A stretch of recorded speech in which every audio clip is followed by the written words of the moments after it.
What is up, everyone? So I have people from the gay community that comes to me and they say once you come to Christ, your orientation does not change. You still will be gay. That is nothing that God can change. Now, I understand why people say this because, like I've told people in my testimony before, I started as a gay Christian and it was a process of learning my new identity in Christ. With that being said, when we are born again, we become a new creation in Christ Jesus.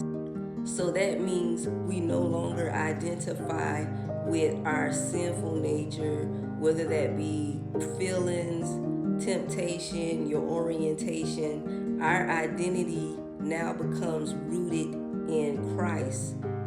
So we get our identity from Him.